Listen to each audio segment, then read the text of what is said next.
రేవంత్ రెడ్డి ప్రభుత్వం ఏర్పడిన తర్వాత మెదక్ ఎంపీ రఘునందన్ రావు దుబాక నియోజకవర్గంలోని 176 ఎకరాల పేదల లావణ్ పట్టా భూములను తన ఇంటి వాళ్ళ పేరు మీద చేసుకోవడమే కాక లావణ్ పట్టా నుంచి 76 ఎకరాల పట్టా భూమిగా మార్చుకున్నాడంట. ఇప్పుడు చాలా స్పష్టంగా కనబడతా ఉంది.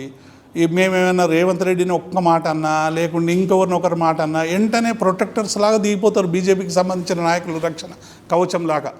ఎందుకు అంటే వారి యొక్క భారతీయ జనతా పార్టీకి సంబంధించిన నాయకులు ఇటువంటి పనులన్నీ కూడా కాంగ్రెస్ పార్టీ అధికారంలోకి వచ్చినాక అయినాయట. పత్రికలలో వార్తలు చూస్తూ ఉన్నాం. కలెక్టర్ కూడా ఏదో కమిటీ వేసి నేను పత్రికలు చూసినా, నా దగ్గర అయితే పూర్తి సమాచారం లేదు. అయినప్పటికీ కూడా ఇలా పేద ప్రజల పుట్టగొట్టి అసైన్ ల్యాండ్స్ దొరికితే మీకు. కాబట్టి మీరు మాట్లాడే ముందు ఇటువంటి విషయాలు ఆలోచించాలి. మీరు టీవీల దగ్గర లేకుంటే ప్రపంచం ముందు గొప్ప నాయకులుగా చిత్రీకరించుకునే ముందు ఇటువంటి విషయాల పట్ల ప్రజలకున్న అనుమానాలు వెలికి తీయాలి, ప్రజలను సంతృప్తిపరచాలి తప్ప ఇలా భారతీయ జనతా పార్టీ ఇద్దరు కలిసి భారతీయ జనతా పార్టీ ₹1 ఇస్తలేదు తెలంగాణ అభివృద్ధి కోసం. విభజన హామీలు అమలు చేసేందుకు వాటికి చేతులు వస్తలేవు.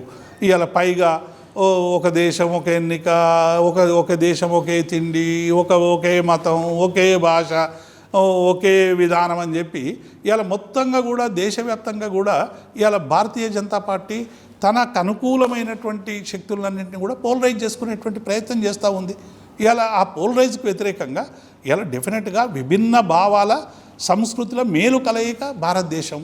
అన్ని మతాలను గౌరవించాలి, అన్ని కులాలను గౌరవించాలి, అన్ని సంస్కృతుల్ని గౌరవించాలి తప్ప నువ్వు మా సంస్కృతే గొప్పది అని చెప్పేటువంటి ప్రయత్నం చేయడం అనేది, సంస్కృతి ఎవరికి వాళ్ళకి గొప్పది, ఆ సంస్కృతిని మనం గౌరవిద్దాం. కానీ ఎదుటి సంస్కృతిని కించపరిచేటువంటి విధానాలకు పోవద్దనేటువంటిది ఇవాళ బీఆర్ఎస్గా మేము నిక్కచ్చిగా ఇవాళ ప్రజల దగ్గర తీసుకుపోతాం. డెఫినెట్గా ఎంత దూరమైనా ప్రజల పక్షాన ఉండి పోరాడు.